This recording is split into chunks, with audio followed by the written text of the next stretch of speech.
Blackman Parish Council meeting, January the 23rd, 2020, is now called to order at 5:23. We will have roll call.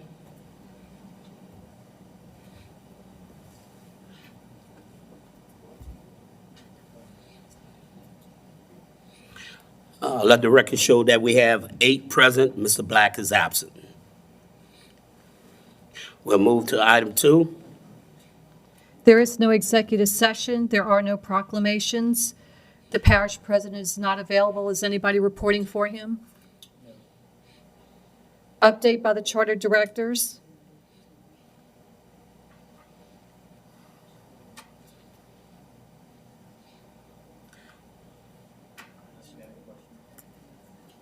Is there any questions from the table for our directors? We'll move to the next item. There are no bids and advertisements. Number 6, beer and liquor licenses. Is there any beer liquor license? Please key in. Mr. Konovich. You have 2 special event permits, one for the Croatian American Society Croatian Festival, March 21st, 2020, and one for the Bureau's Volunteer Fire Department Crawfish Ball, Fort Jackson. Mr. Bartholomew. I have one for the Phoenix High School Alumni Association at Davant Park. That's all I have. Mr. Gouy. I'm sorry, Mr. Arborough. Class B Circovich Fuel Center LLC at 7876 Belchase Highway. Dr. Gouy.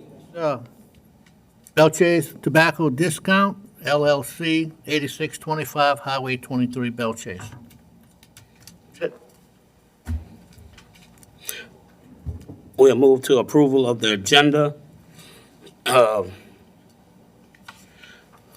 Deferrals will be, okay.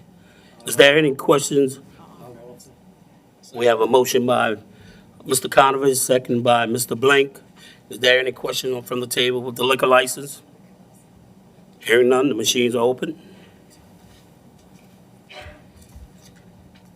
And the measure passes 8-0. Number 7, building permits.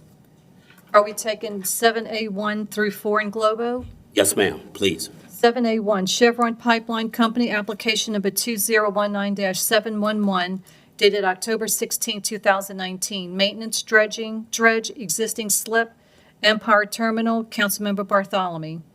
Harvest Midstream, application number 2020-17, dated January 7, 2020. Install 8-inch pipeline and 3 anomaly repairs along the existing VP pipeline. Lake Grande Cali and Bastion Bay, Councilmember Blink. Time Energy LLC, application number 2020-18, dated January 19, 2020. Remove 1 6-inch flow line, Point Lahash Field, Councilmember Bartholomew. Number 4, S2 Energy Operating LLC, application number 2020-19, dated January 7, 2020. Install 6-inch pipeline, West Delta area, Block 53, Councilmember Bartholomew. We have a motion by Mr. Bartholomew, seconded by Mr. Blank. Any questions from the table? Audience, machines are open.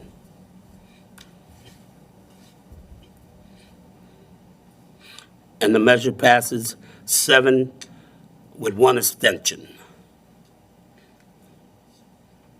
We would like to take item B by itself, 7B.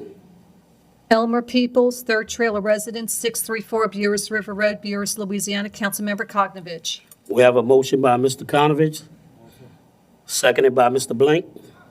You? Mr. Konovich. Yes, Amitra sent me a list of names. They got 5 against it. Doesn't want it, people that live next door.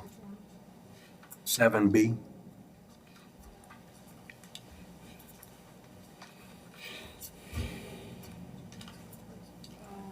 Ain't nobody here.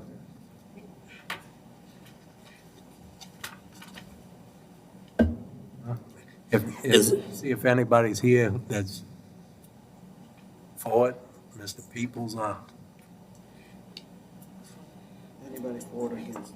Is there anyone in the audience who would like to speak on Elmer Peoples Trailer Park? What is your wishes, Mr. Konovich? I'm voting against it because of the people around it doesn't want it, so. Is there any questions from the table? Any questions from the audience? Machines are open.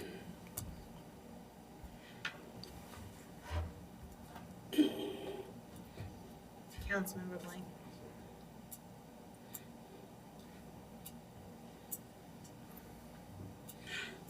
And the message passes it fails 8-0. We'll take item C, D, E. I'm sorry. Let's take item C by itself. C, wholesale fireworks, Kurt Cavalier Fireworks Stand Renewal, 7614 Highway 23, Belt Chase, Louisiana. Councilmember Rosell. We have a motion by Mr. Rosell, seconded by Mr. Corey Albro. Mr. Rosell. I'll offer this file renewal at the 7614 Highway 23 location. Is there any questions from the table? Audience? Machines are open.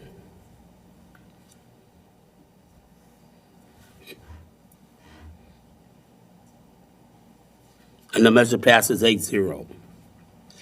We'll take item D, E, F, G, H, I, J, K, and L.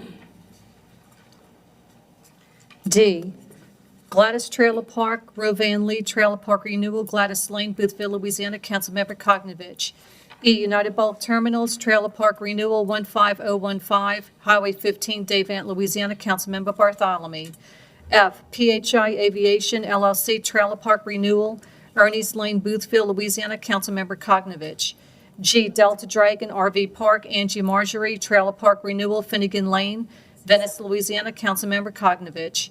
H, J Bar Sportsman's Lodge, Jeff Johnson Trailer Park Renewal, Galmetian Doris Lane, Empire, Louisiana. Councilmember Blank. I, Goodman Trailer Park, Inc., Todd Goodman, Trailer Park Renewal, Goodman Lane, Boothville, Louisiana. Councilmember Koknovich.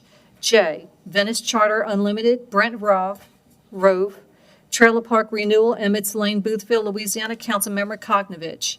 K, Yellow Cotton Bayside LLC, Barbara Picorni, Trailer Park Renewal, Nels Lane, Boothville, Louisiana. Councilmember Koknovich. L, Fort Boothville Campsites, Fort Boothville Trailer Park Renewal, 41073 Highway 23, Boothville, Louisiana. Councilmember Koknovich. We have a motion by Mr. Konovich, I'll second it. And seconded by Mr. Blank. in line J, it should be Brent Roy, just so he doesn't have any problems later on. And how you spell Brent Roy? ROY. Okay. Is there any question from the table? Audience? Machines are open.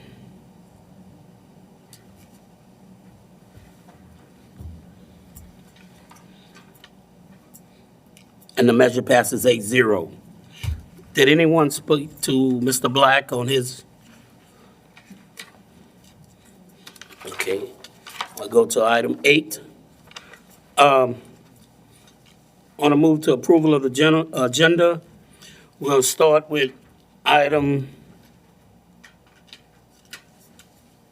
9-1 deferred, 9-2 deferred, 9C deferred, 9D withdrawal, 9E deferred,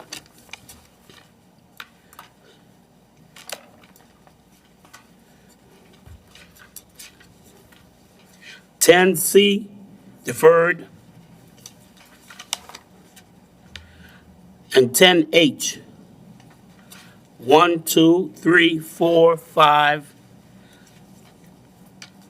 and I deferred, and J deferred.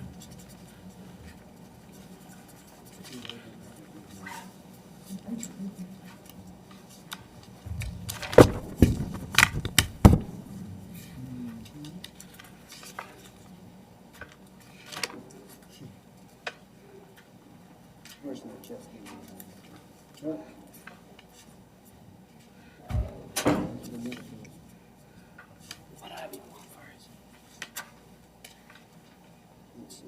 Let's get rid of B, and then when you get to me, then I'll make the comment that it should go to. No, you want to do the presentation first.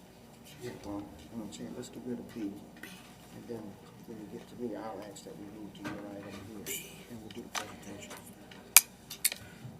We'll move to item 9B.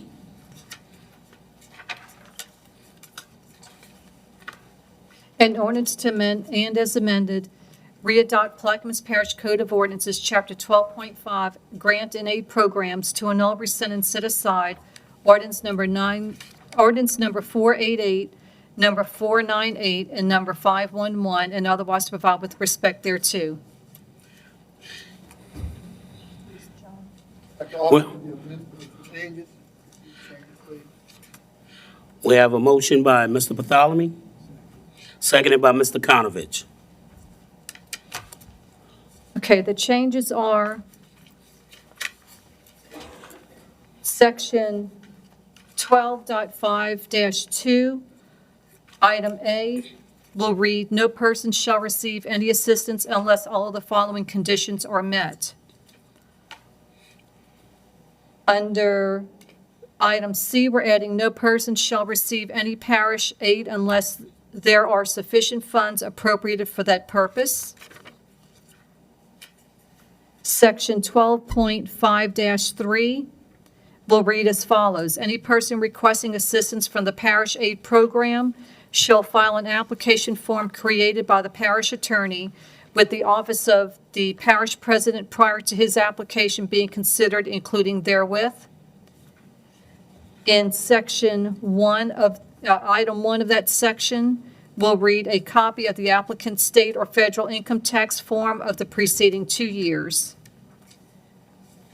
Under section 12.5-4, item A will read, "If the president or his designee approves the application, it shall be forwarded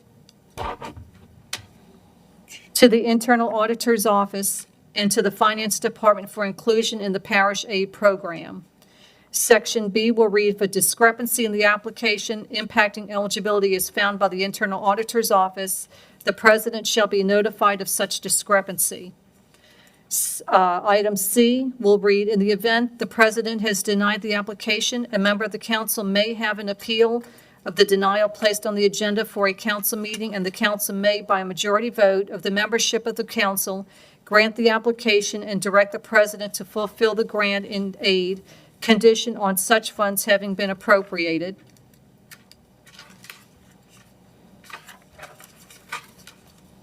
Under section .5-6, will now read, "The criteria upon which a recommendation for approval or disapproval of any application for parish aid shall be made by the president or upon which the full council shall make its final decision shall be as set forth and outlined herein." Section 12.5-7 will now read, "A person shall cease to be entitled to the aid provided in this article when his income or revenues increase without considering sums received as parish aid so that he no longer meets the requirements of this article. All aid recipients shall agree to report any other increases in their financial status as it occurs. The finance office shall monitor the administration of the parish aid program through a reapplication procedure as determined by the Director of Administration." Under section 12.5- now will now be titled Types of Aids Provided. The applicant may request aid of one of the following types: maintenance or repair to the access way of the applicant's principal residence that is necessary to follow for essential or emergency access to applicant's residence. And that is all the changes. We have a motion by Mr. Bartholomew, seconded by Mr. Konovich. Is there any questions from the table? Any questions from the audience? Machines are open.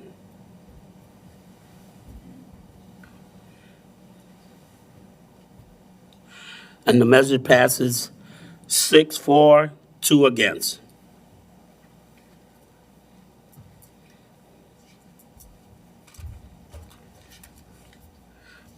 We'll move to item 10G. Oh, wait, F. Oh, 10G, discussion regarding the tax exemption application for CNC Marine and Repair LLC in Stolthaven, New Orleans. Councilmember LaFrance. I'll offer for discussion. Seconded by Ms. Newberry.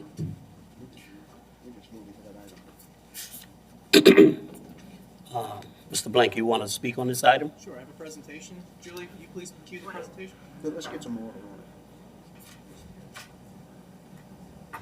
Let me set up the Okay. set the framework. Okay, hold on. Mr. Rosell, while she's setting it up. Okay, Mr. Rosell. Yes, today on the agenda, there are two items to deal with the ITEP program. One is for Stoltz and one is for CNC. Both of those items are under my name, although they're not both in my district. So to be able to cover this item in an organized manner, Mr. LaFrance has moved to his item on the agenda, and I would hope that we can have both presentations and all comments under his discussion item, and then we can move to the items for action on the agenda if we so desire. So that is the game plan, at least for me, with my two items on the agenda, and Mr. LaFrance has his item. So I hope that we can follow that procedure.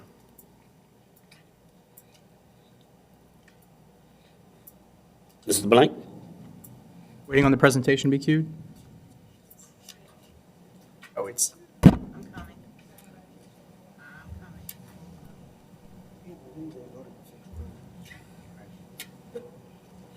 Next slide, please. So wait, can you go back one, Julia, just for a moment? A little background on the thing. So the industrial tax exemption program was set up to give businesses a reason to come to certain places, a sort of a tax incentive to sweeten the deal to get folks to invest in certain areas. It was set up to create jobs and create investment.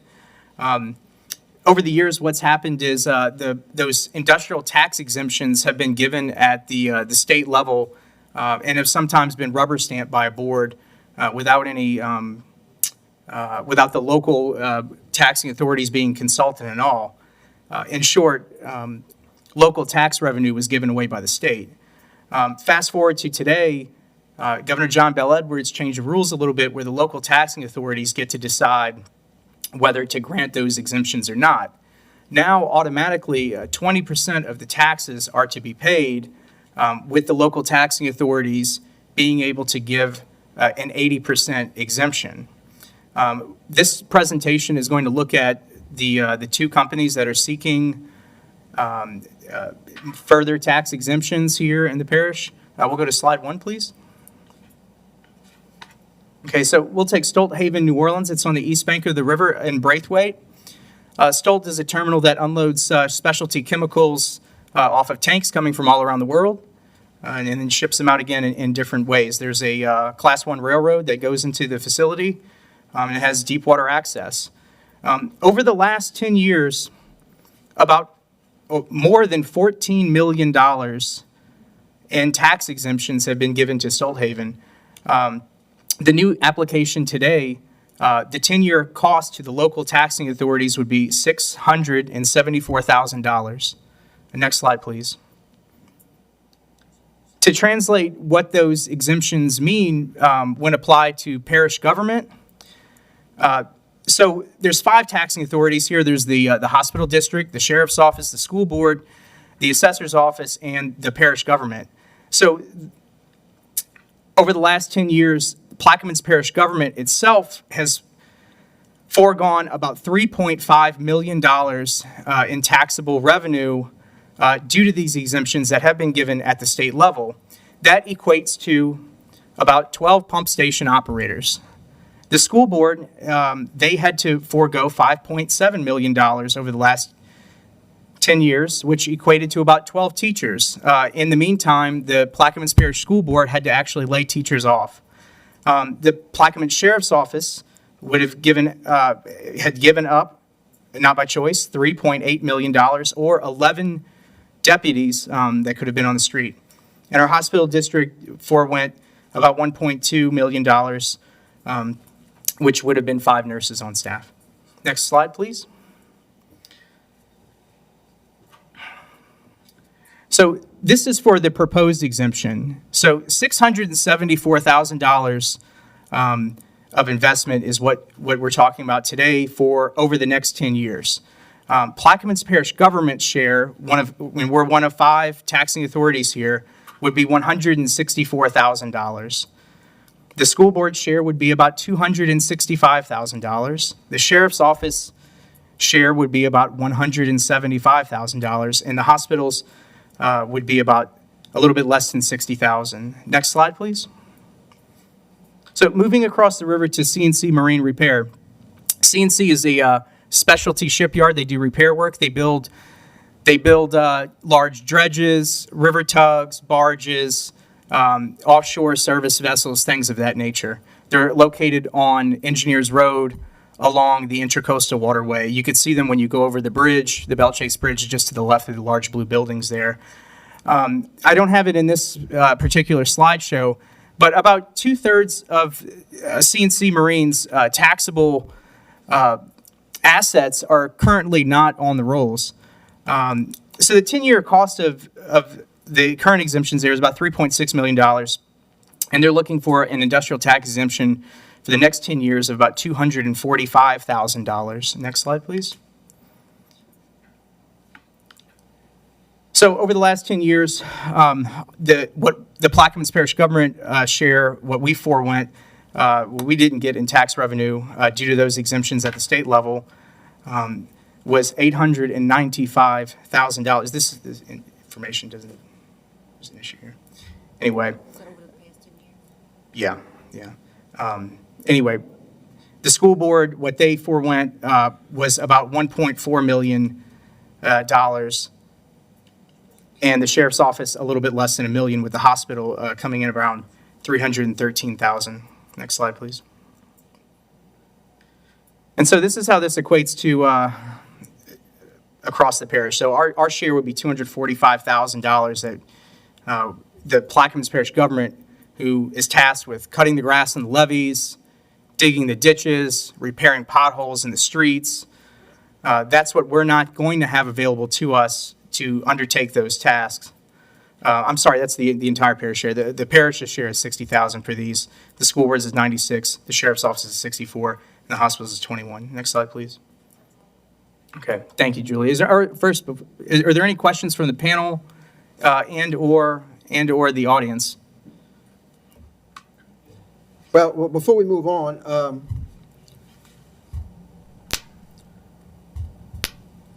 we've had our assessor in the audience who is, should have been first, but she's here to make a presentation or at least give some explanation of both of these from what I understand.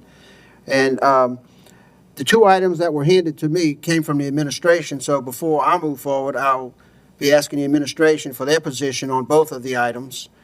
And at this time, if the chairman wants to recognize the assessor for her presentation, and then we can move on to the others.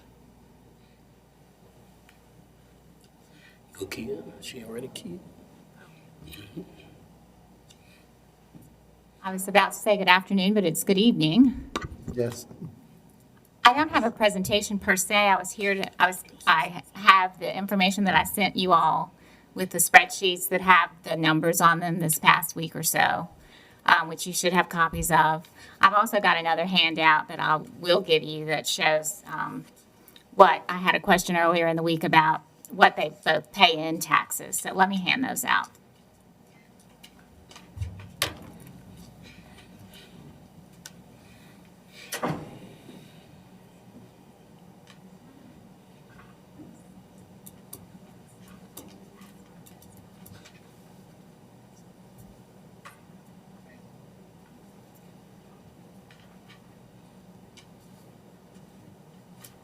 As the assessor, I see both sides of the coin with ITEPs. ITEPs are incentives for businesses to expand or for businesses to locate in an area.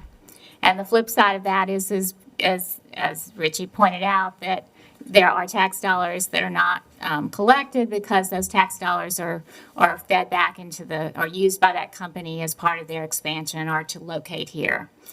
What happens, there are lots of moving parts. What happens when businesses expand or businesses locate here that aren't here already is that there's a domino effect, and those businesses in constructing new tanks and putting in new widgets and gadgets and all of the things that they do give business to other businesses. So it's hard to look at just the one because you do have some domino effects from that. I'm not here to tell you what to do. I'm happy to answer any questions that you have. If you don't have a copy of the spreadsheet, I'll be happy to give those to Kim or Barbara to run off, and you can look at that. I didn't add my numbers up exactly the way Richie did. We're happy to run numbers for you anytime you'd like, Richie, so I don't know. I can't fact check them right now off the top of my head. I didn't bring enough information to do that with. I'll be happy to answer any questions that you have. The handout that I gave you just now actually shows the check that was written, assumedly. I assume these two companies have paid their taxes for 2019, but the total there for CNC Marine is $226,902 of taxes that we would have been billed this year from properties that are not exempt, and Stolthaven's got a number of $329,852, and then it shows what we have as a value for their exempt rolls to date, which is the 589 for Stolthaven and 226,000 for CNC. Do you have any questions for me? Yes. On the CNC Marine, you have a figure of total tax for 2019 of 226. Taxes for things that are already on the roll. That should be paid this year. That should have been paid this year, so that's what. And then the bottom under that, you have CNC Marine 10-year exempt of $362,000. That's value of what's on the roll is exempt right now. They have tax So exemptions from that prior means that years. there is more off the roll than what's on the roll? That's the tax dollars paid, and the other is the value of the exempt. Let me rephrase my question. They're going to pay $226 in 19. If they were paying 100% of their taxes, they would be paying the $226 plus the $362? Yes. But that's in the middle of being depreciated. Each year, the tax dollars, the value goes down on these because you're depreciating the equipment. It's machinery equipment, a lot of it, machinery equipment, Do we ever get furniture and to, fixtures. is something depreciated after how many years? As long as it's on the roll, it'll reach floor. Some things are 3-year lives, some things are 5-year lives, some things are 7-year lives, some things are 10-year lives, 20-year lives. So it's a mix. And so there are some items that will never get taxed. There are some items, if they replace them, yeah, they'll be taxed. And so if you've got something that it has a 3-year life, I assume you need it to operate, so you replace it with a new one. And then when they replace it with the new one, do they come back for the ITEP? There are companies that submit ITEP information almost annually or on a regular basis. So some do, yes, and some do not. So what I'm trying to get to is that if we have a revolving door to where an item is depreciated in 3 to 5 years and it's tax exempt for 5 years, and then they replace it within 3 to 5 years, it never makes the tax roll. If it goes on another exemption, it never makes the tax roll. Well, that's what we're here today to Fair. decide whether or not we're going to give another exemption. So that's why I'm trying to get an understanding about how do we ever catch up as far as the taxing bodies? If you've got a 3-year item on a 10-year exemption, and yes, it is replaced after 3 years, it doesn't go back on that same exemption contract. So it would have to be part of a new exemption contract if they have one. Well, I understand that, and that's exactly what we're doing here today. We're trying to approve the contract, correct? You're approving a new contract today, yeah. So to get back to what I'm trying to understand and fat out is that some of these things may never get on the tax roll. That is correct. Okay. That is correct.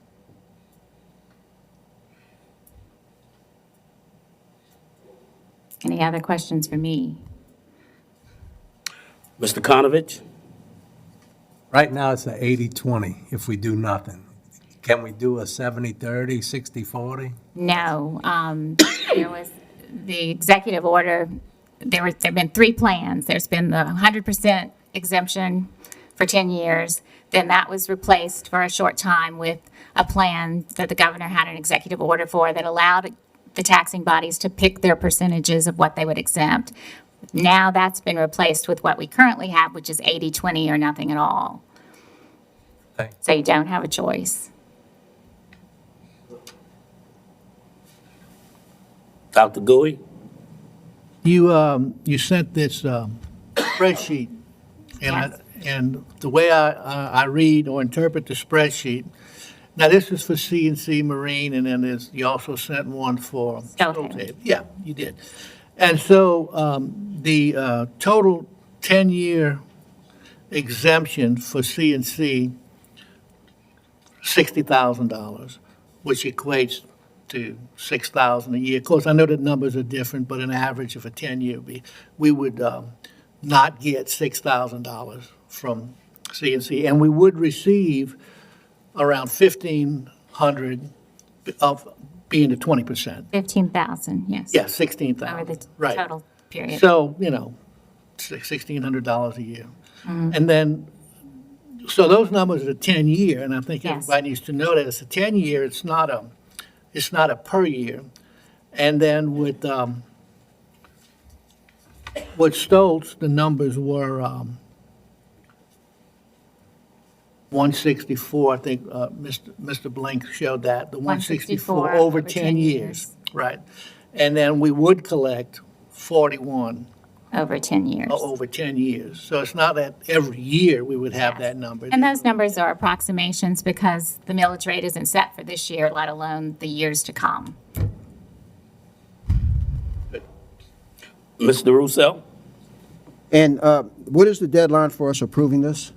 You have 60 days from the time you got the notice, which I want to say was December, your attorneys would have received it December 17th or somewhere, give or take, or do the, but it's,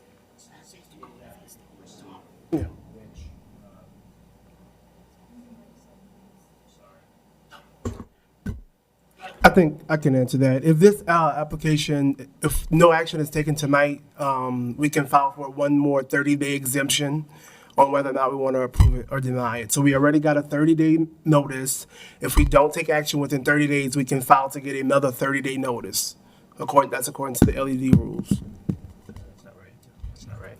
No, we currently have 60 days. We've already notified them, and so the 60 days has accrued. Let me find in my email the exact date. Okay. yeah, that's my understanding. The sheriff has 30 days. He's a one-man shop.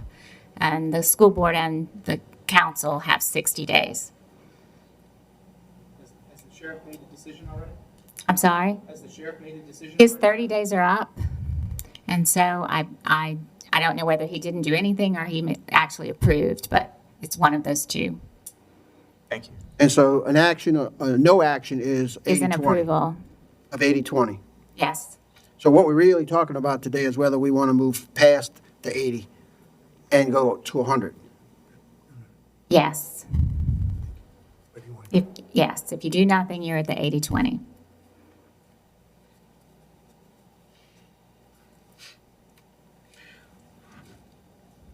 Any more questions? Mr. Blank? I tried to do a good job of compiling the information in a way that we could easily translate that over to municipal services that we're going to forego.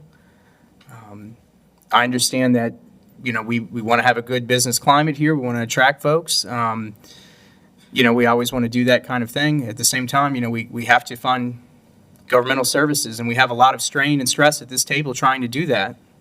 sometimes. And I just hope we can make the right decision. Do we have anyone from Stowhaven?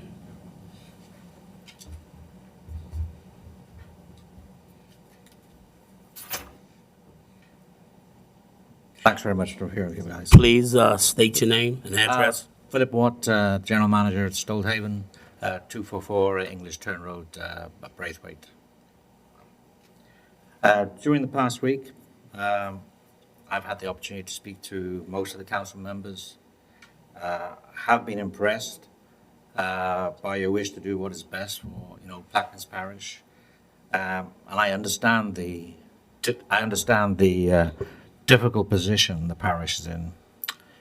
For Stolthaven to prosper, perhaps even to exist, it is essential that we are able to improve and expand. We spent $20 million on a flood wall, and every year we are faced not only with that burden, but also potentially high costs such as rail car evacuation. This business can only persevere if it can expand.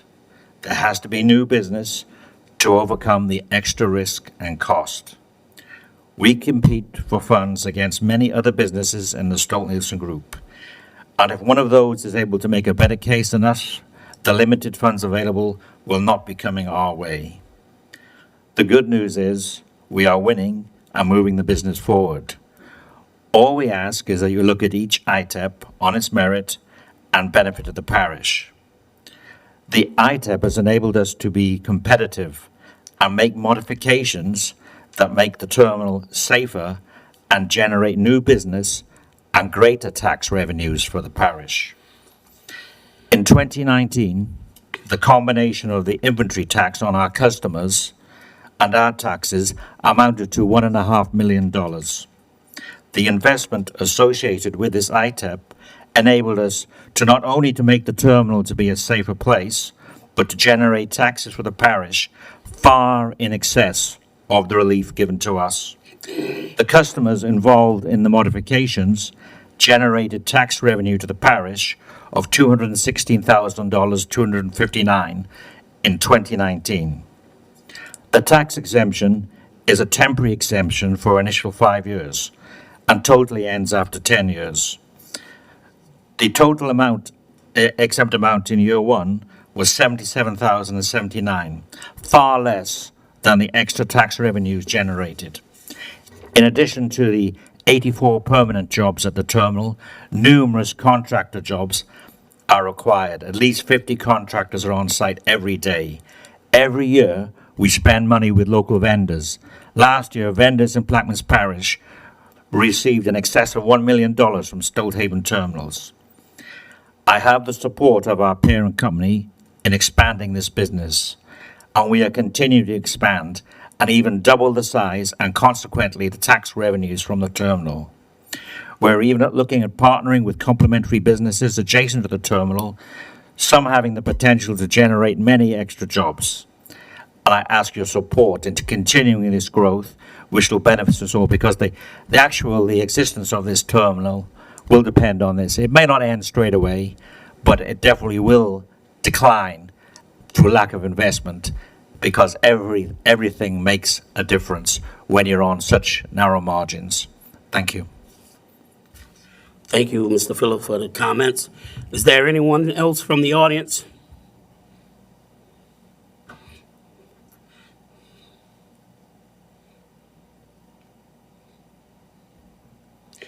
Please state your name and your address.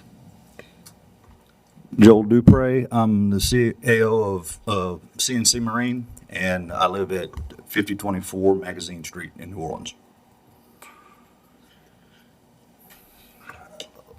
Like the guests before me, I do sympathize with the situation you're in. I've served on public boards, and when there's not enough money, you want to look for it anywhere you can. I understand that, and all I really want to do is sort of set some of the perceptions correct that I don't think are correct at the moment. To answer some of the questions that you had asked, Mr. Rosell, replacements are not allowed on new contracts. That's specifically, in fact, I actually have it here. The language says maintenance capital, which is what you're talking about, required environmental capital upgrades and, excuse me, and replacement parts, except those replacements required in rehabilitation or restoration of an establishment, do not qualify. So what happens is we're incentivized to expand. Anything we spend to expand generally comes with sales tax revenue to the parish, and I think that gets forgotten as well. But if it's a 3-year life over a 10-year contract, the assumption is we're going to have that every 3 years happen. So the sales tax revenues actually compound on a lower tax life. And you can't replace that in one of the contracts. I believe the date was December 19th, by the way. So if you took no action on this, you do have another council meeting before, I believe. Some of the ad valorem taxes that we're talking about here exist only in Louisiana.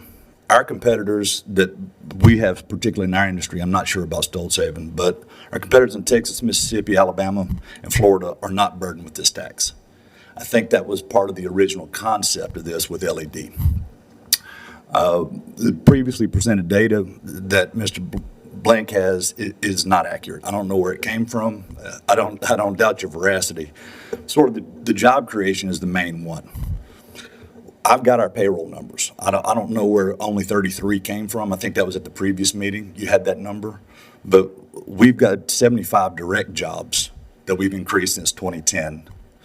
And we're not allowed to use indirect, but that's 134. And they're all dedicated contractors. And as you guys mentioned, and look, interrupt me anytime you want to ask questions. I just want to set the record straight so everybody understands what's going on. Our information came directly from LED Fastlane, the LA Tax Commission, and the Plaquemines Assessor's Office. And where did they get the head count numbers is what I'm curious about. That was either LED Fastlane through the initial ITEP application, which you claimed. You claimed the job numbers on those applications. I'll have to look at the application because I actually saw some things in there that were inaccurate and were low. Like payroll numbers, I think on this application were like 6.7 million. We're over 10. So there's some inaccuracies here that I just want to make sure we get set straight. Our payroll has increased 323% since 2010. I mean, that's real numbers going into the pockets of real workers that spend money here. Something else that was brought up is that I think this was the last meeting again, our location is an advantage to us. The fact of the matter is, since the Blue Water business died, and it is dead. In fact, it was 88% of our business. It is now 0. 90% of our business is new construction. We can literally do that anywhere.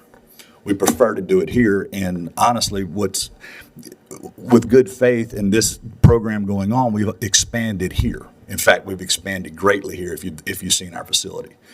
The jobs that go with that are real. We have no intention of doing anything but continuing to grow. And that's what this application that you have in front of you is. It's the contract. And as was pointed out earlier, and I appreciate that, this total price tag is for 10 years.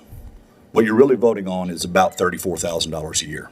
I'm not sure even where the 227 came from unless that's the factor of the 80-20. But I think we were looking for 337. I think you have a contract in front of you. Is that correct?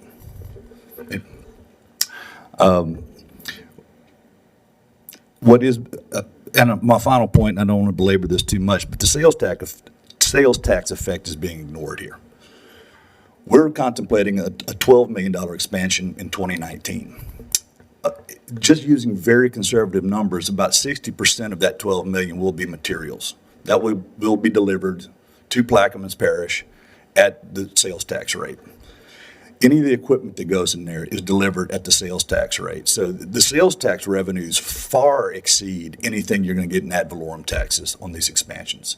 Happy to share that information with anybody that wants to have it individually. I don't want to belabor the point here too much, but we're kind of putting the cart before the horse here. There's a lot of economic expansion available. There's a lot of money multiplier involved here.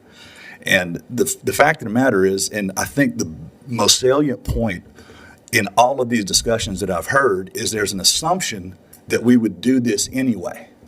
I can assure you A $12 million expansion, if we're not going to have this, changes the calculus, and we are not doing that expansion. So it's not foregone revenue. This was the deal. This is the way it was contemplated. If it's not going to be approved, we're going to have to change the way we make decisions. And that's just simply the way we have to do things. Mr. Blank? Just to clarify, the vote today is on equipment that has already been purchased or constructed or? Correct. Got it. Okay. Yes. Yep, but that was a strict expansion with 14 jobs contracted. Thank you. No. Mr. Konovich? The sea vessels y'all built right here in Belchase, where they registered at? Oh, I don't know. Well, I mean, once we sell them, that goes to the owner. I thought that was CNC vessels. Tony owns Adriatic Marine, so there are some in Adriatic Marine they're still operating but that's a completely separate company. All right, thanks. They are in Louisiana. I do know that. Mr. Chairman, you actually can defer this one more meeting. The deadline is February 15th. The next council meeting is February 13th. So just to let you know. Mr. Sibulich was taken out of the country on family emergency. His son got mugged in Spain, actually, studying abroad, and asked if we could defer this because he would really like to speak with you directly. At the next council meeting, you would have 3 council members wouldn't be present. Okay, I understand. Mr. Rosell? At the request of CNC, and if there's no objection, when we get to that item, I will defer that it's his request.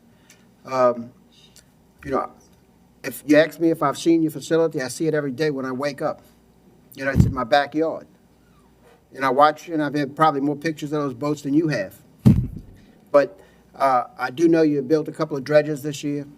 And I guess going to the point of what Mr. Konovich was asking, if those boats are put on our tax rolls, it makes a tremendous difference. And I don't know if Aquatic is on the tax rolls in Plaquemines or in Lafourche or where, but Adriatic is in Lafourche. Adriatic is in Lafourche? Yes.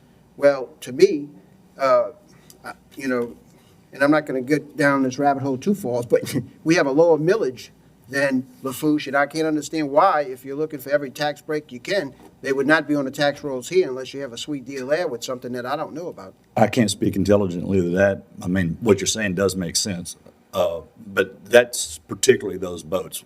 We don't build anything for ourselves. So I understand, but I've watched them roll out of that shed and be launched many times already, and I probably saw 5 or 6 of them being built there. And I know you get ready to launch another for Marquette or whoever that tug is for. But my point of saying this is that if I'm not going to be here next meeting, I would hope that somebody else would address that with Tony and find out why it's not on the rolls here. The Marquette boat will be. That will be CNC Marine Holdings, I think, is the company. Well, having said that, I hope that somebody, asks those questions. And does the administration have any position on this today? The Federal Economic Development Director. Is he speaking for the president? Yes, me and the president have spoken about this at length, and from our perspective, number one, from an economic development perspective, and the goal of this administration is to grow economic development as much as humanly possible. The cost of doing business and the ease of doing business with the parish is what incentivizes people to come here. So, we've spoken about it at length, and we want to make sure that, I think that this is, right now we're looking at a very small number of tax dollars, but as we know of all the different projects that we have coming up in the future, there are going to be much larger exemptions that we have to look at. And I think that those companies are looking at us to see how we're going to behave, So we are in support of these exemptions. We do stand with the business community. They are creating jobs, increased tax revenue. I'll answer any questions you do have, but like everyone else has said, this is a 5-year exemption that we're voting on. After 5 years, you have the option to renew it or not. So it's not necessarily a 10-year. And Mr. Blank did put together a PowerPoint, but if you add up the exemptions on year 1, it's $26,000 that we're looking at for year 1 for both companies combined, and that goes down with depreciation over the 10-year period. So From the perspective of economic development and the president, we are in support of these exemptions. Everybody's got the same figures? The figures that I added up are from the assessor. It's 18,000 for year one and 7,655. If you add that up, you get 26,494. That's specific to Plaquemines Parish government. So that's what we would be losing in year one, and that decreases, again, as Ms. Hazel said, those are estimates, but, her best estimates. I think Ms. Hazel said the value decreases. Right. The exemption is on the depreciated value each year. So as the value depreciates, the exemption over the time will also go down. If you look at the spreadsheet that she sent out to the council members, I'm looking at it right here. It says parish government, CC Marine, year one exempt amount is 7,655. On Stolthaven, year one exempt amount for parish government is 18,829. We ain't get that. This is the one, she emailed it out to all the council members. So if you add that up, you're looking at 26,494. So just going by Mr. Blink's spreadsheet, that's about one employee. So, and I feel like I can find one of those for you. Yeah. Sure, these things are. Here, please. So these things tend to be cumulative, right? You have dozens of exemptions over the years, and that's how we get to the point where suddenly 2/3 of the entire taxable asset is off for the rolls. It's kind of death by 1,000 cuts for local government. Well, local government didn't have a say in any of those previous exemptions. We do now, and going forward, we will. Each exemption will come in front of this body to be approved or denied based on its merits. For LED, it's all about the job creation numbers. Each of these companies have to prove to LED before they even get through that process the amount of jobs they would create and the payroll that those jobs will increase. So, these have passed the muster of Louisiana economic development. And like this gentleman said, we are in competition with states of Mississippi and Texas who don't have these taxes. We're not in competition with other municipalities throughout this parish. We're in competition with other states. And we cannot say beyond a reasonable doubt that if these exemptions, you spoke about the cumulative amount of that we're losing. We can't say that without the exemptions, they may not have done those expansions. They may have decided not to. The exemption makes the expansion worthwhile. We have a company right now who I won't say is looking at expanding, and they're looking at what can they do to reduce their cost of expanding in order, they're not exempt, they can't get an ITEP exemption, but because of their industry, but they're looking at expanding, and they came to us and they're, how do we reduce the cost of expansion? We really want to do it. We want to be here. How do we make it more cost efficient for us to do so? So I think that these types of things, incentives, they work. They've been very successful. If you look at the numbers throughout the state, they've been very successful. And again, from an economic development perspective and from speaking with the president, we're strongly in support of these. To answer your question further, Councilman Rosell, in 2018 is the year we're talking about with this contract for CNC. It represents about $4 million in capital investment. Our total capital investment in 2018 was $10 million. So that's the stuff that you're talking about, that it looks like it might roll off before you get to tax it. It's not true. It's replaced, but not available and not eligible to the ITEP program. And that, of course, has sales tax with it generally.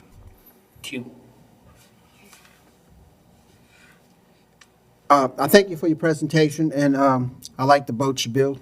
They look nice. The dredges look even better.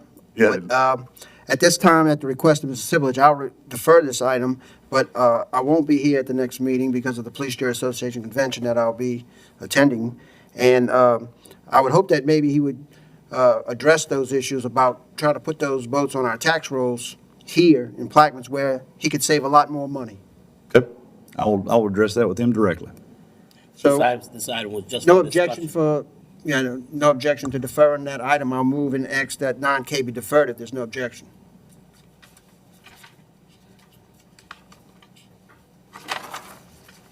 The deferred item. Thank you. Is there any more discussion from the table? With CC, Stonehaven? We finished We with already- discussion? Any comments from the audience? Then we finish with item I'll defer both. G. So what item you, 9F, okay? a resolution approving denying industrial tax exemption application number 20161895 ITE for applicant Stolhaven, New Orleans for participation in the industrial tax exemption program relative to their project expansion project and in Plaquemines Parish. So at this Miss- time, Go ahead, Mr. Rosell.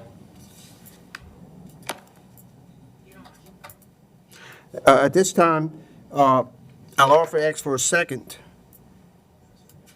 Seconded by Mr. Albro. And open it for discussion. Now, the way that the resolution is drafted, we'll have to come back and make an amendment to circle either approving or denying. So if anybody wants to make an amendment to approve or deny, You gonna make it? Go ahead. I'd like to make it to approval, the amendment to approval. We have a motion by Mr. Bartholomew to approve. The amendment for approval. Yeah, go ahead. We have a motion by Mr. Bartholomew to amend the resolution to approve. Is there a second? Second. Seconded by Ms. Newberry. That's on line 1 and line 23.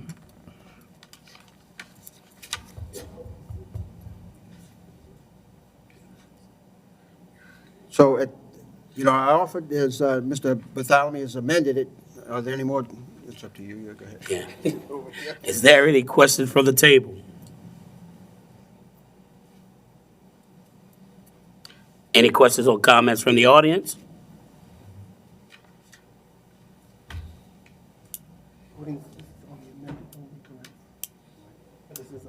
Warren Lawrence, 120 Timber Canal Lane. I guess that people look at this thing, it sure seems like a lot of Greek in here. But, my question is, and maybe I misunderstood it, how do other states do this?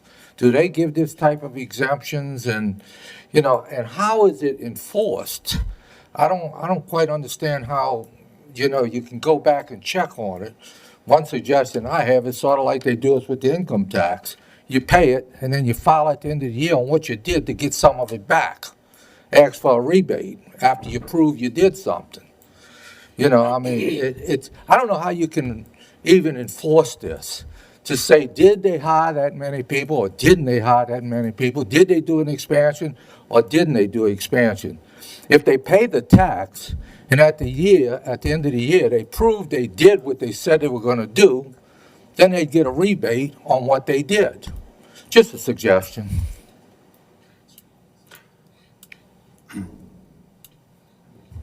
Other question, if nobody have any more comments?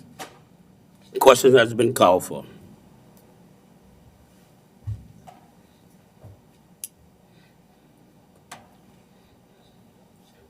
And the budget passes 6-4, 2 against.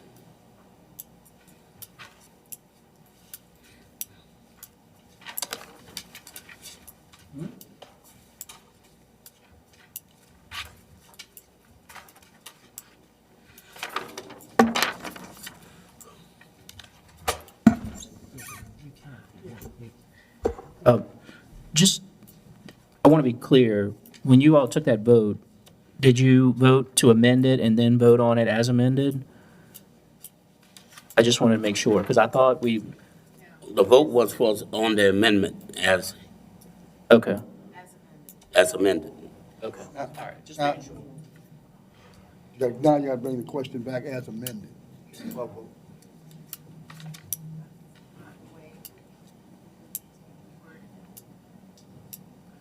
Once the amendment,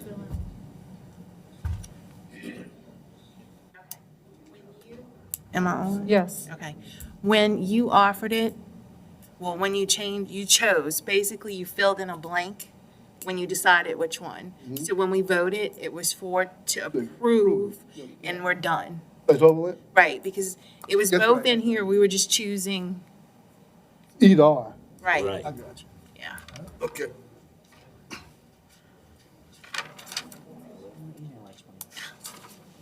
We'll move to item 9I.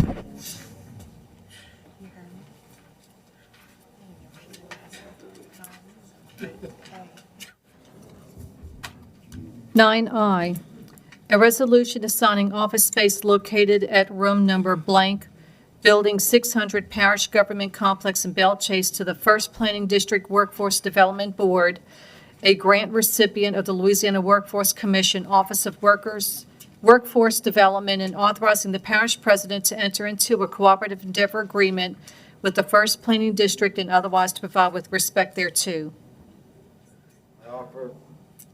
Offer with the fill in the blank though, with 104 Okay. on line 1, and again on line 21. 104. We have a motion by Mr. Corey Arborough, seconded by Mr. Conover. Mr. Arborough. Offer as is. As is. Is there any question from the table? Mr. Rosell. Yes, could we get an explanation on this? Does, Yes, we have Ms. Melissa Kirsch here who's going to come up at this time.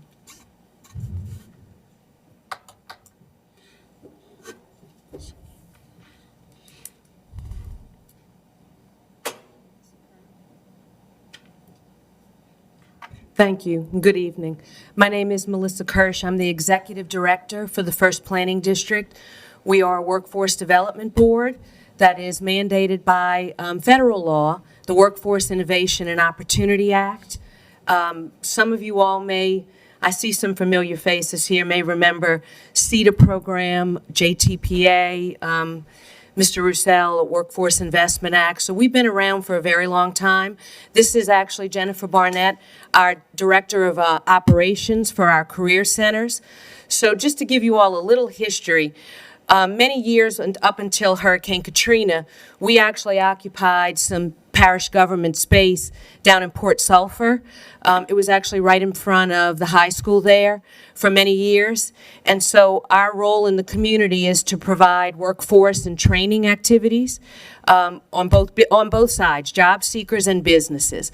So we try and make that connection for individuals, so people that maybe lack the skills to get employed with the in-demand occupations right now, we can help them with training and other various types of, services.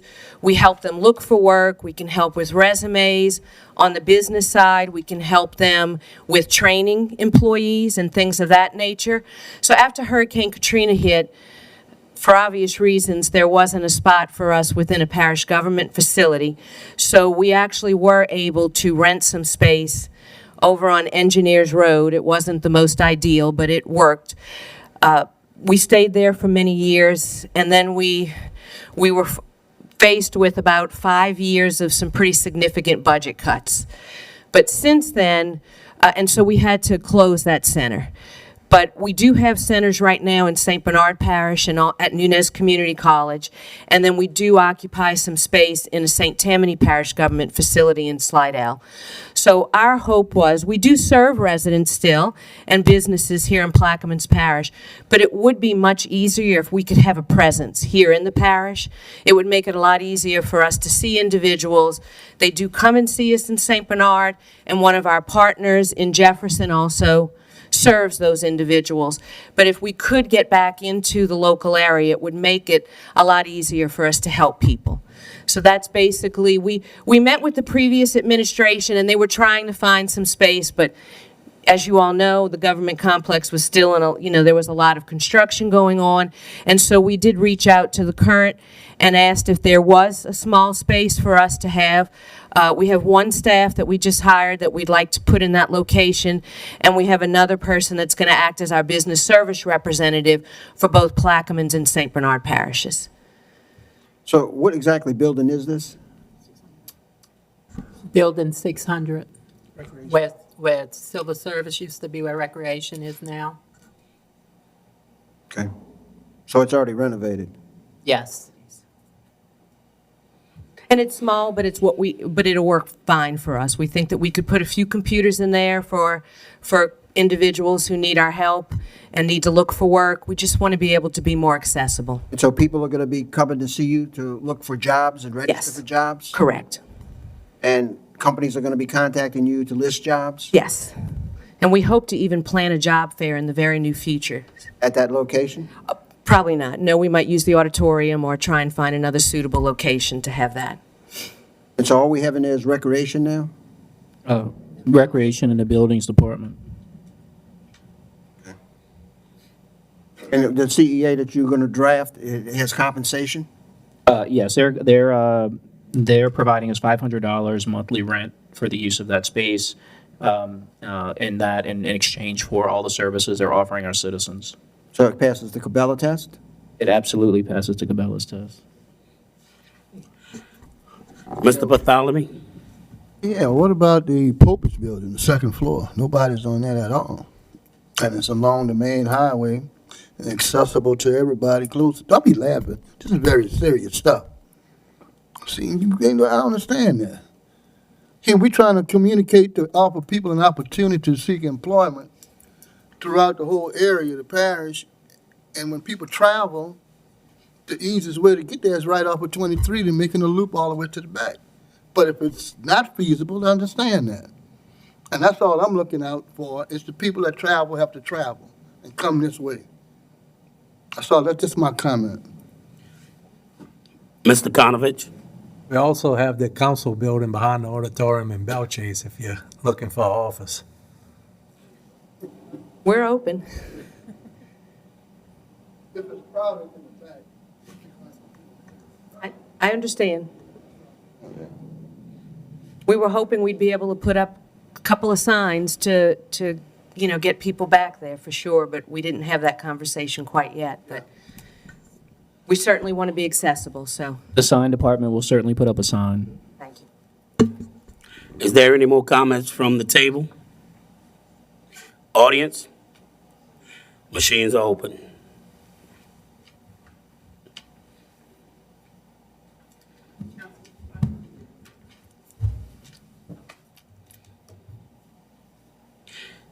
And the measure passes 7-4, one abstention.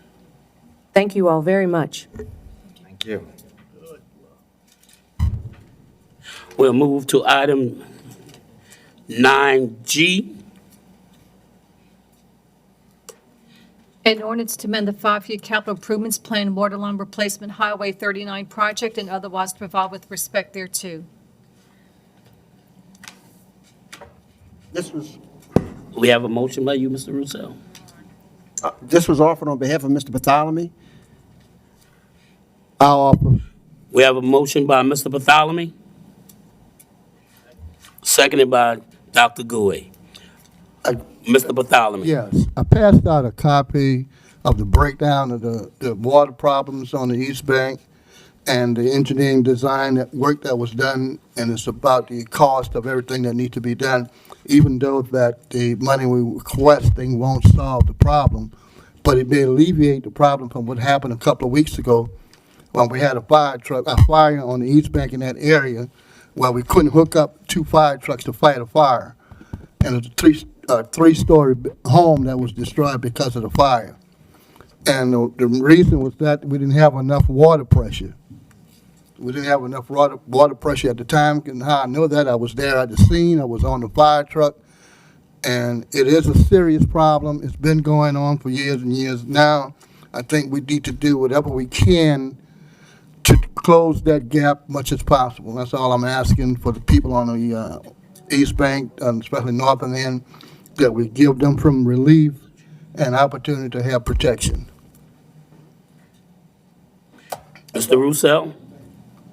I was going to ask the administration, what is the plan, if this is approved, to move forward?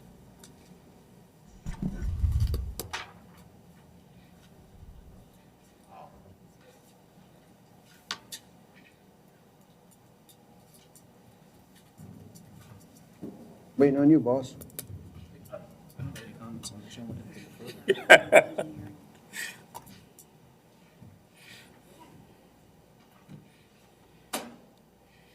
We were asking the question about what is the procedure that you're going to move forward with if this passes?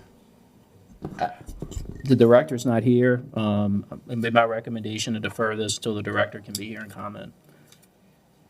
I don't know the answer.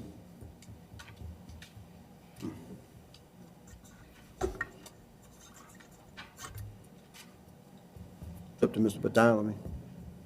Y'all want to defer it? I would like to move on it myself, but if y'all want to defer it, it's. But my concern is this, John. I want to move, and I want to build a water line, but I want to make sure that the administration is going to do it, and we're not here next year talking about the same thing.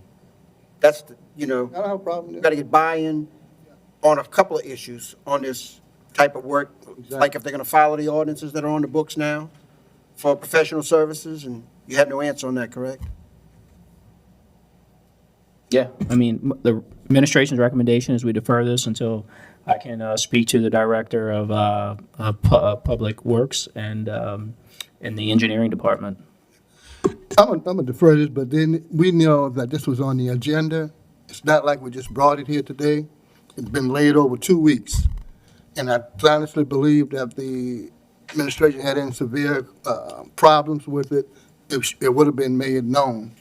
But, I mean, it takes 2 weeks. It doesn't take a 2 weeks. With 2 weeks, you ought to be able to come up with an idea or plan, or even a suggestion. So with that said, if everybody agree, I'll just defer the item. Item G is deferred. Item H. An ordinance to amend the five-year capital improvements plan dredging Venice Boat Harbor project and otherwise provide with respect thereto. We have a motion by Mr. Conovich, seconded by Mr. Blake. Mr. Conovich. Is there any question from the table? Mr. Rosell? This is moving. You're on. This is moving money to do the dredging in the Venice Boat Harbor. Yeah. And it's coming from. Susie Bayou. Right, and I think that we learned the other day, and I think that the administration was trying to do some type of cooperative endeavor agreement with the port to try to maybe get this money reimbursed. Correct. Well, we've learned since then that there is a PW request to have that money added to the project. And so I would encourage you not to move forward with the CEA and the project that he has, that we are moving it from, Susie Bayou, has plenty of funding. And if the PW doesn't go, then we can talk about that. Well, that's fine. All I can tell you is I need the 150 to get this project moving. I understand, and we're going to vote on that in a minute. But we can speak about the alternative sources of funding or the reimbursement, if there are other projects out there that we can use those port funds for. Obviously, all that's up for discussion. Right, but the point I'm trying to make is that we learned this in the last couple of days, that the PW request for the project that we are moving the money to is in the works. Right. Okay. Okay, thank you. Any more questions from the table? Audience? Machines are open.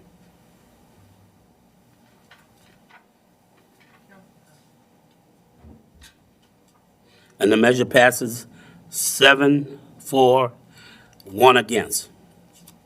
No vote. One no vote. Oh, that's a no vote? Okay.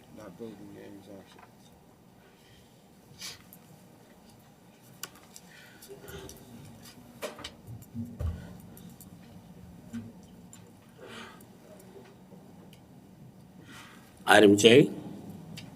An ordinance to amend the five-year capital improvements plan rehab Bell Chase wastewater treatment plant project and otherwise provide with respect thereto. We have a motion by Ms. Trudy, A motion, I'll offer it. by Ms. Newberry, seconded by Mr. Rosell. Mrs. Newberry. Yeah, I was asked to introduce this.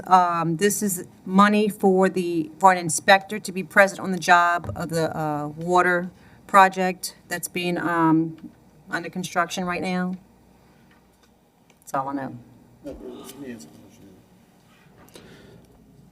Mr. Russo? Mr. Burris, this is for inspection services on the construction of the project?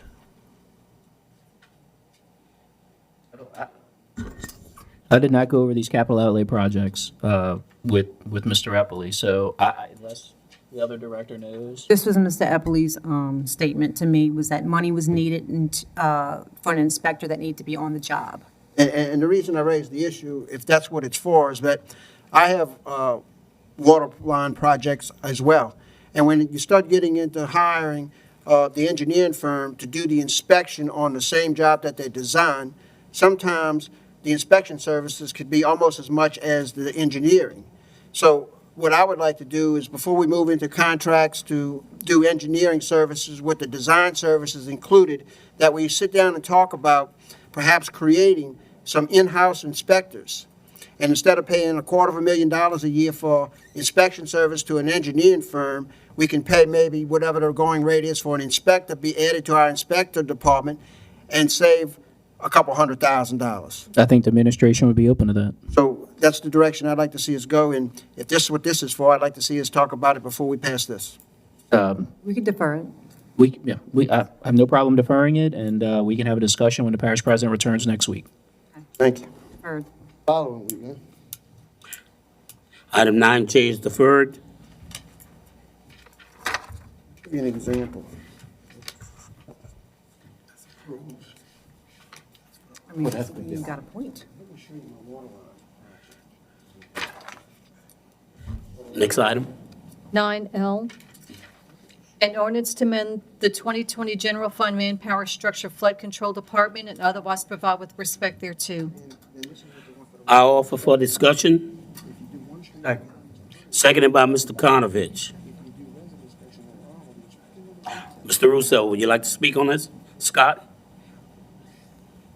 That's to move the money over from, on December the 12th, the budget was passed as it was, and it's to move the money over for the operator to be passed instead of the low ball. I'm sorry. So is this is to hire a new heavy equipment operator? Operator instead of the low ball, because the low ball operator it's been on the board since May, and we don't pay enough, so nobody applied for it, but I can hire an operator and get more stuff done. And we have people that can drive the low ball. This was discussed and everything in December, but we're just doing it on the books. Any question from the table? Audience? Machines are open.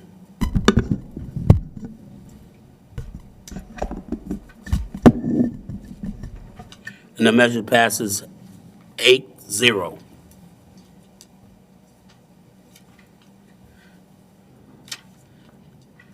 Item M. An ordinance authorizing the acceptance of a donation for the Libraries Department and to amend the Library Services Fund 2020 operating revenue and expenditure budgets, Libraries Department, and otherwise to provide with respect thereto. So offered. Seconded by Mr. Konovich. Any discussion? Table? Audience? Machines are open.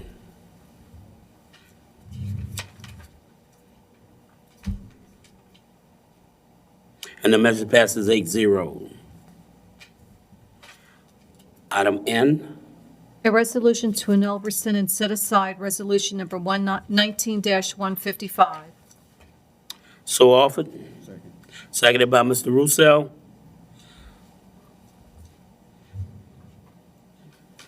Mr. Barrett? Yes.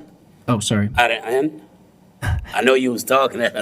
If you all remember, we had previously passed an ordinance to donate the van to Paws. Obviously, we all know Paws pulled out of that agreement, and so therefore we actually never did transfer the vehicle to them. So we're asking to rescind that ordinance. We are in discussions with the LASPCA if it's something they're interested in. They have not committed yet, so it'll remain in the parish. On the parish rolls until they decide what to do. Otherwise, we would probably send it to auction or maybe offer it to some other agency of the government. Any questions from the table? Audience? Machines are open. And the measure passes 8-0.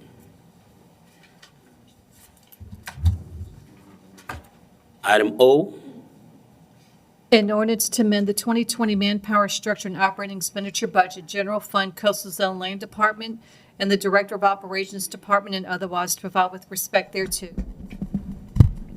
I'll offer for discussion. And I'll second for discussion.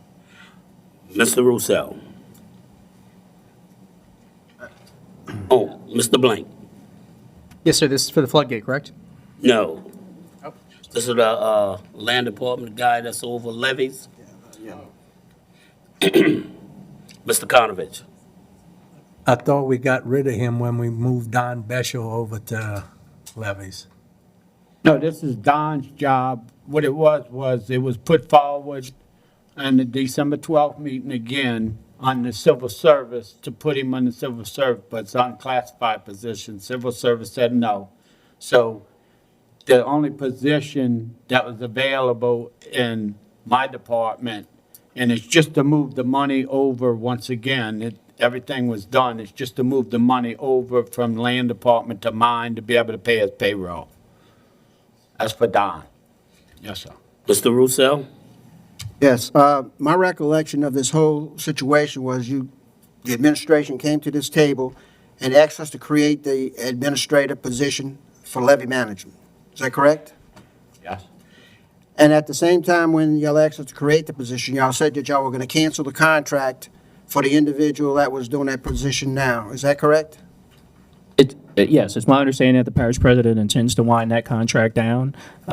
It's my understanding there are still a few services that are being provided for us, but that it is his intention to terminate that contract. It was my impression that that contract was going to be terminated when we created this position. And I believe that I've been misled in voting for that position without that contract being terminated, and that individual is still receiving checks as late as December the 31st. So, I feel completely misled by that action, by not canceling that contract, because we were sold on an idea that this individual that we were putting in this position was going to be able to do that job. I can tell you there's been no misleading. That was not the intention. The parish president is winding down that contract. There's a lot going on right now. And secondly, the funds have not been moved yet. So Mr. Beshel is currently being paid out of his surplus funds under personal services. So until these funds are moved, we don't have a source of funding to pay Mr. Beshel. Well, where are you paying the contract from? The contract is being currently paid out of professional services under the land department. And that's exactly the way I thought that we were going to stop the contract. But we also have now $35,000 in it for this year. So when you're going to wind it down when the money runs out, or are you going to wind it down when the job is finished? No, the entire appropriation for that isn't strictly for the contract we're talking about. There are other professional services that take place in the land department for those appropriations. Well, do you know the total amount that we've paid this contract since we created this position? I didn't pull it. I'd have to go look at finance and determine. Do we have that number? Could you tell us? Written services? Yes. Yeah, So 43,000. the total amount since 43,000 is of what April finance last year was 43,000. And once again, I want you all to remember that we had a professional service agreement with another company where we were previously spending upwards of $400,000 with that professional service contract. This agreement was just for one individual who has tons of experience, and we reduced those monthly bills down from, I think they were as high as $30,000 a month to $1,000 or $2,000 a month. But the parish president did commit to me that he's winding down that agreement, but Mr. Beshel is currently not in place because the funding's not there. We thought this would have happened at the prior budget hearings, and it didn't happen. If you remember, we didn't do any amendments. And so once this amendment's done, Mr. Beshel is secure in that position. The parish president has indicated that he's winding down those professional services. So how is he getting paid now then if the money's not there? He's getting paid because the budgets were just adopted. So he currently has surplus funding in his professional service budget, but that's gonna go away. No professional service budget's paying Mr. Beshel? Currently, yes, with the surplus funds in that department. That's my understanding. Is that appropriate in the budget book to be able to like, take professional services and play it? I don't think that's the way it's happening. I'm sorry, not did I say professional, I meant personal. Coming out of personal services. Right now, the Director of Operations budget is for the current year. We've only had 2 payrolls paid out, so there is excess money in it at this time, but that will run out if we don't move this transfer through. Yeah, and I did misspeak. I meant personal services, not professional services. Okay, and I didn't misspeak when I felt I was misled. I'm speaking on behalf of why I voted what I did, whether it was intentional on your part or your part or your part. I felt misled when I found out that the contract has not been canceled 8 months later. Ms. Newberry? This concerns me because I'm sensing that is Mr. Rittner? Is he training Mr. Beschel, or is he training Mr. Beschel? Is it why we holding on to Mr. Rittner since he's had years of experience? So this concerns me. Did we do a good job by voting Mr. Beschel in this position? I'm not going to comment on any of that. The parish president can speak for himself on that. So if you'd like to defer this until the next meeting and have a conversation with the parish president, he and Mr. Rittner report more or less directly to him. I would prefer to defer to him and have him comment on this issue. Thank you. Mr. Blank? Sure, just in the future, when there's a transfer of duties or responsibilities, is there any sort of matrix to measure, if things are being passed on as they should be? Are there any sort of benchmarks or anything like that? Is there any parish policy in place?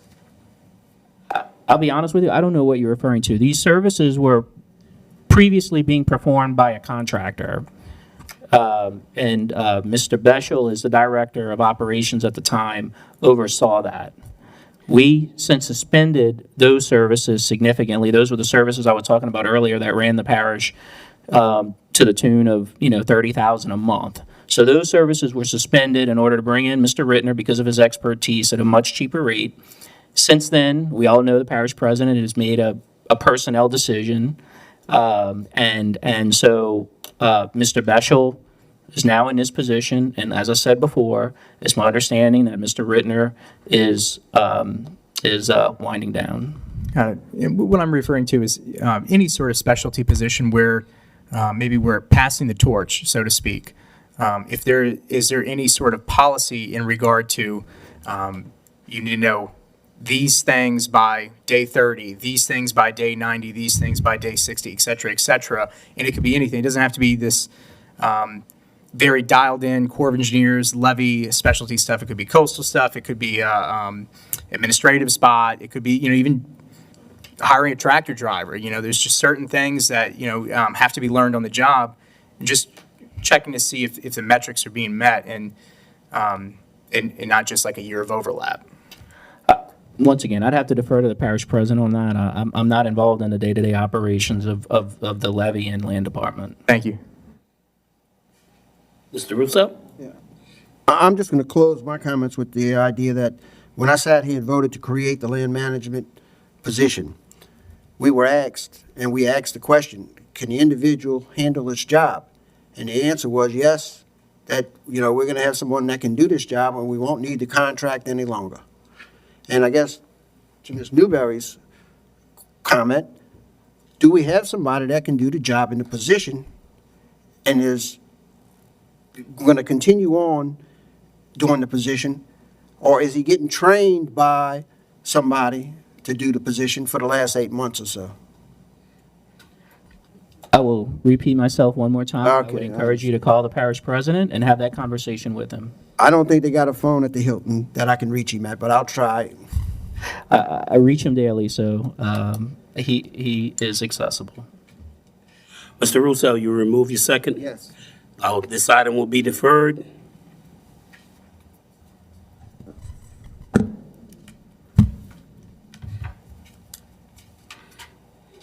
Item 10.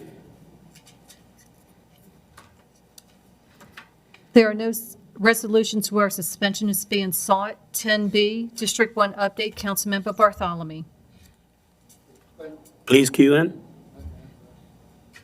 Mr. Bartholomew, Thank you, sir. Appreciate that. you have the floor. I have some concerns since the president is not here and nor is the directors that I need to respond. I'm just gonna bring it on the table and maybe you can just, somebody can relate my concerns to them. Number one concern is the levy from Phoenix to Bohemia, back levy, which was at one point in time a federal levy. We have issues that we have been tagged with the Corps of Engineers to take care of, and those were the culverts underneath the back levee. And I think we have completed 1 out of 9. And we had a stagnant time. I'd like to know when we will continue to resolve that problem so that levee can be put back into the federal system. The second item is the courthouse.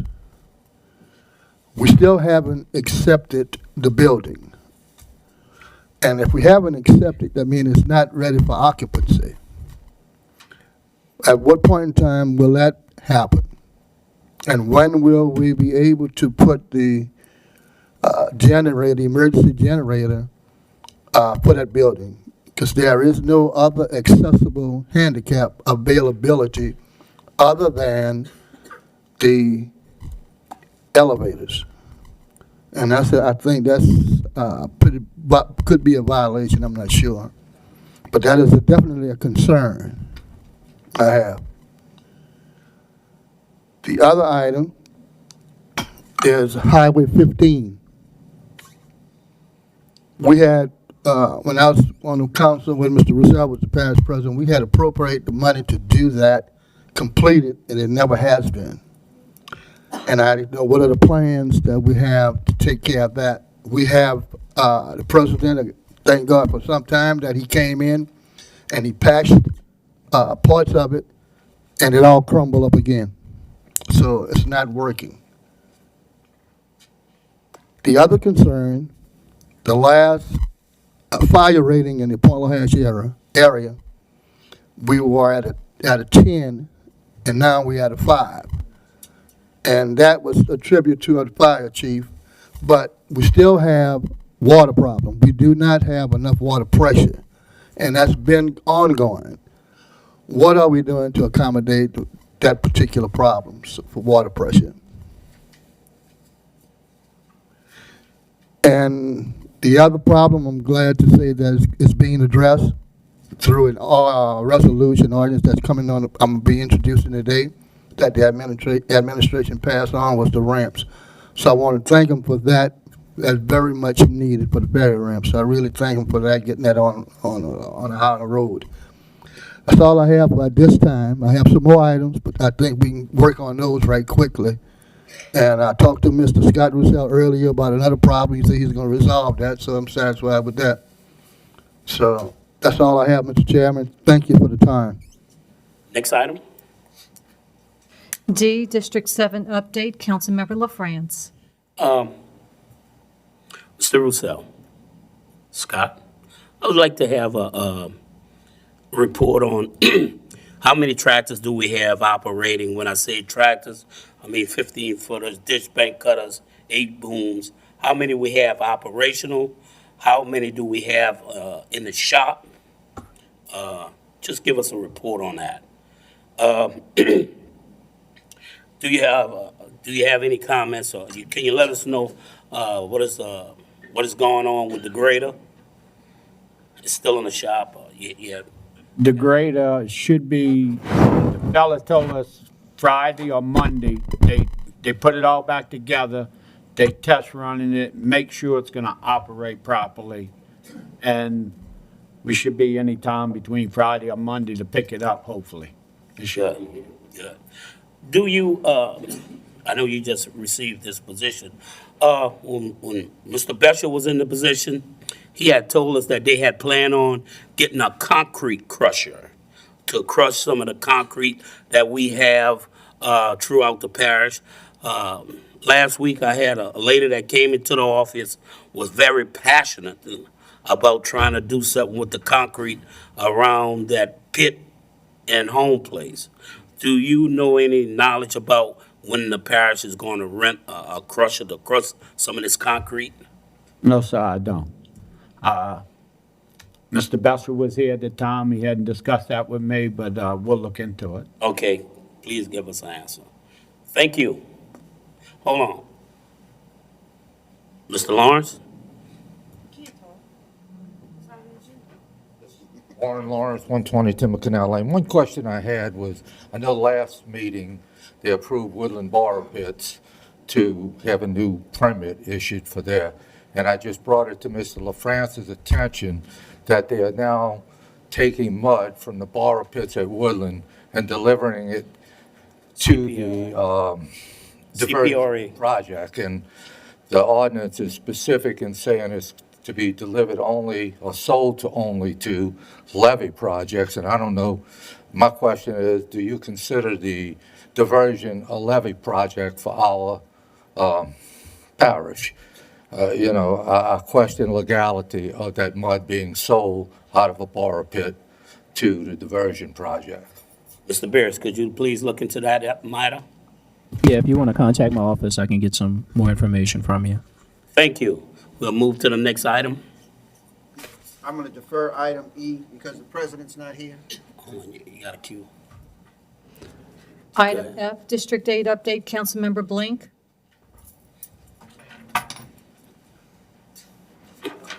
Right, there's been some ditch clearing along Sarah Victoria Avenue. Thank you very much, Scott Rosell, for getting to that project. Residents are very happy about that. The administration is trying a new solid waste solution at the boat harbors to comply with some environmental regulations. They now have closed-top dumpsters there. We have some no dumping signs going out at places that are popular dumping grounds along the side of the road. Get the place looking a little bit neater. That's my update. Any questions? Oh, also, there's the chili cook-off this Saturday down at Hard Sex On. Y'all come out and pass a good time. Hard Sex On. I yield.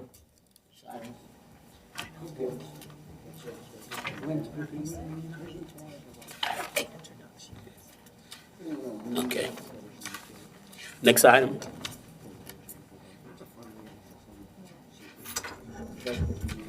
We'll move to item 8.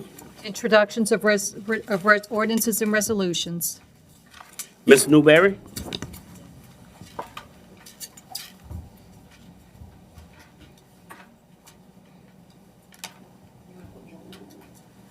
Go ahead, gotcha.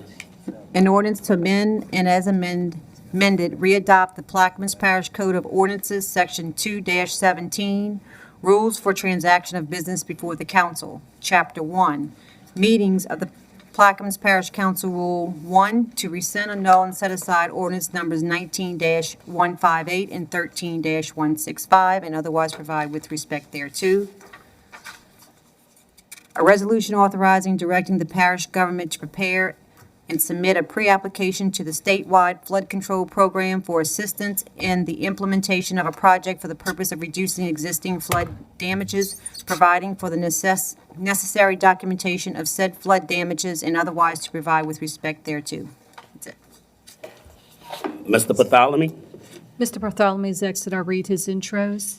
A resolution denying the requested map change filed by Stacy Rowland from RS-2 zoning district to RM-2 zoning district for lots 10, 12, and 14 of the St. Clair Estates subdivision, Rue St. Clair, Braithwaite, Plaquemines Parish, Louisiana, all in accordance with application number 2019-422 dated November 25th, 2019. An ordinance to amend and amended to readopt Section 4 of Ordinance Number 142, the Comprehensive Zoning Ordinance of Plaquemines Parish, Louisiana, as amended in the Comprehensive Zoning District Map therein adopted by reference, and which is paired thereto with reference to application number 2019-422, dated November 25th, 2019.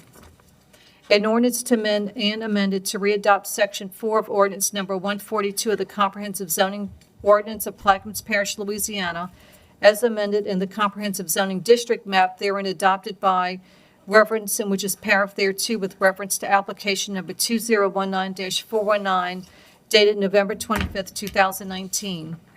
A resolution denying the requested map change filed by Stacy Rowland from RS-2 zoning district to RM-2 zoning district for lots 1, 3, and 5 of the St. Clair Estates subdivision, Rue St. Clair, Braithwaite, Plaquemines Parish, Louisiana, all in accordance with the application number 2019-419 dated November 25th, 2019. An ordinance to amend and amended to readopt Section 4 of Ordinance Number 142, the Comprehensive Zoning Ordinance of Plaquemines Parish, Louisiana, as amended in the Comprehensive Zoning District Map therein adopted by reference and which is paragraph thereto with reference to application number 2019-420 dated November 25th, 2019. A resolution denying the requested map change filed by Stacy Rowland from RS-2 zoning district to RM-2 zoning district for lot 4 of the St. Clair Estate subdivision, Rue St. Clair, Braithwaite, Plaquemines Parish, Louisiana, all in accordance with application number 2019-420 dated November 25th, 2019. An ordinance to amend and readopt Section 4 of Ordinance Number 142 of the Comprehensive Zoning Ordinance of Plaquemines Parish, Louisiana, as amended in the Comprehensive Zoning District Map therein adopted by reference and which is paragraph thereto with reference to application number 2019-421 dated November 25th, 2019. A resolution denying the requested map change filed by Stacy Rowland from RS-2 zoning district to RM-2 zoning district for lots 7, 9, 11, and 13 of the St. Clair Estate subdivision, Rue St. Clair, Braithwaite, Plaquemines Parish, Louisiana, all in accordance with application number 2019-421 dated November 25th, 2019. An ordinance to amend the 5-year capital improvements plan for the replacement Point-a-la-Hache Ferry landing project and otherwise to provide with respect thereto. Thank you. That's why you didn't read them, she said. Mr. Bartholomew, you can have a whole meeting by yourself. Mr. Albro? An ordinance to authorize the parish president or his designee to do all things necessary and proper to effectuate a lease between Plaquemines Parish Government and Equiland, Inc., attached hereto as Exhibit 1 and otherwise provide with respect thereto. An ordinance to authorize the parish president or his designee to do all things necessary to and proper to effectuate a lease between Plaquemines Parish Government and Equiland, Inc., attached is to here as Exhibit 1 and otherwise to provide with respect thereto. An ordinance to amend and as amended, readopt the Plaquemines Parish Code of Ordinance Sections 2-17, Rules for Transaction of Business Before the Council. Chapter 1, Meetings of the Plaquemines Parish Council, Rule 1, to rescind, annul, and set aside ordinance numbers 19-158 and 13-165, and to otherwise provide with respect thereto. That's all I have. Dr. Gouy? Mr. Beers, are these the same? The preambles are the same, but they're different. Okay. Thank you, Mr. Chair. If you look at the exhibits, they're different. Okay. Resolution authorizing and directing the parish president or his designee to do all things necessary and proper to negotiate, execute, perfect, and enforce any and all documents required to apply for a local government assistance program grant from the Office of Community Services in the amount of $165,700 to purchase parish vehicles and mowing equipment as follows: 2 trucks for mosquito control, 1 truck for animal control, 1 pool truck, 1 pool car, 2 zero-turn mowers, and 1 specialized zero-turn type mower specifically for mowing levees and otherwise to provide with respect thereto. An ordinance authorizing and directing the parish president or his designee to do all things necessary and proper to negotiate, execute, perfect, and enforce any and all documents required to apply for a community water enrichment grant of $143,000 to replace between 1,000 and 1,500 feet of 4-inch water line with 8-inch PVC water main and fire hydrants. The project area is located in Belchase, Louisiana, from Main Street down Avenue L for 2 blocks and First Street and Avenue K to Avenue J. An ordinance authorizing the parish president or his designee to do all things necessary and proper to effectuate a lease between Plaquemines Parish Government and Equiland, Inc., attached hereto as Exhibit 1, and otherwise to provide with respect thereto. An ordinance authorizing the parish president or his designee to do all things necessary and proper to effectuate a lease between Plaquemines Parish Government and First Equity, Inc. and Equiland, Inc., attached hereto as Exhibit 1, and otherwise to provide with respect thereto. Mr. Blank? Sure. An ordinance approving a plan for re-subdivision of the property Joseph B. Landry, Plaquemines Parish, Louisiana, is shown on the map of re-subdivision, property of Joseph B. Landry, formerly Marion Milljack, into lots JL1, JL2, JL3, JL4, and JL5, Empire, Louisiana. The owner having fulfilled all the requirements of the subdivision and re-subdivision ordinance of the parish of Plaquemines without cost to Plaquemines Parish government or the parish of Plaquemines, and otherwise to provide with respect thereto.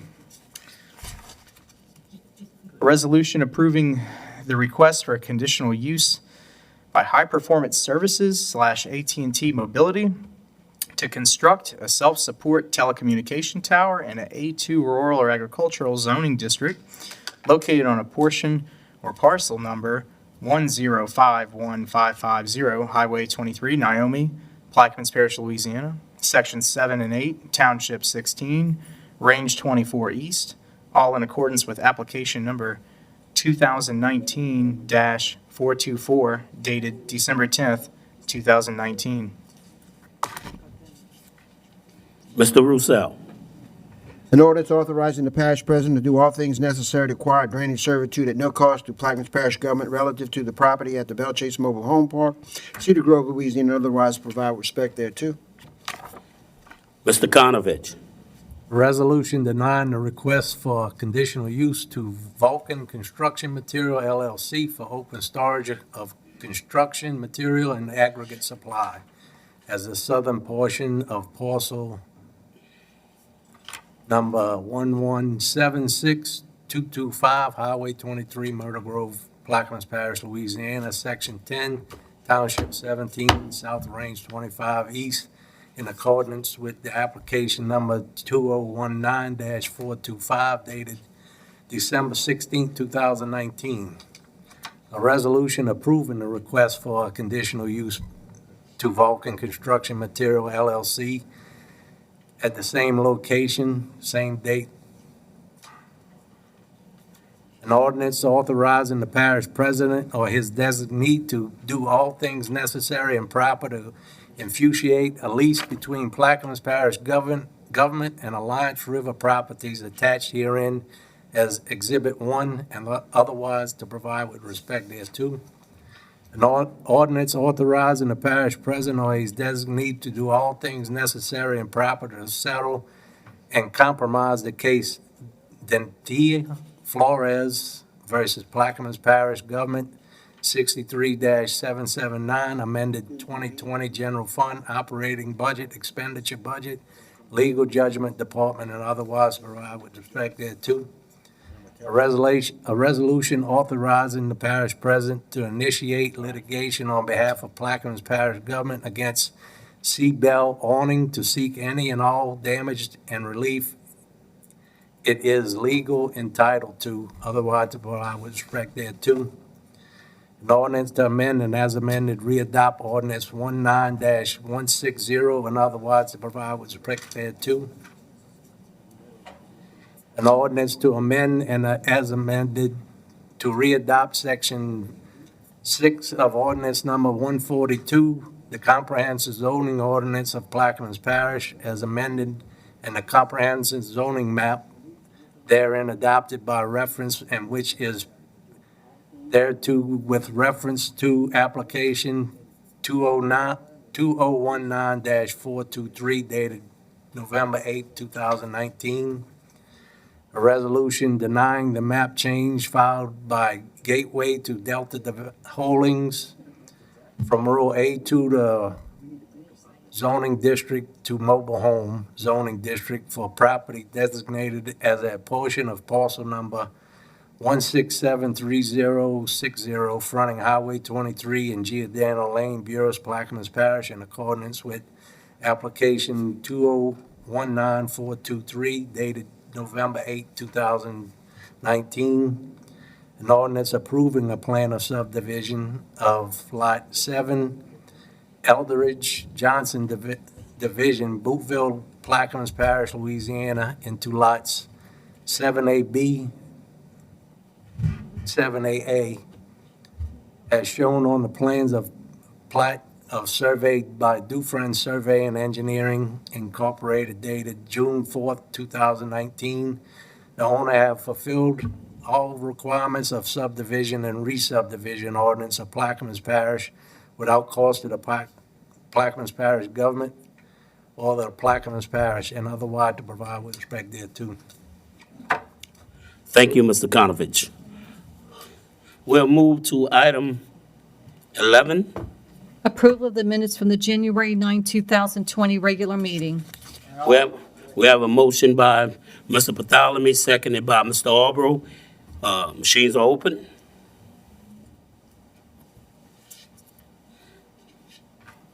And the measure passes 8-0. I would like to entertain a motion to adjourn. We have a motion by Mr. Bartholomew, seconded by Mr. Albro. Machines are open. The measure passes 8-0, and the meeting now is over at 7:15.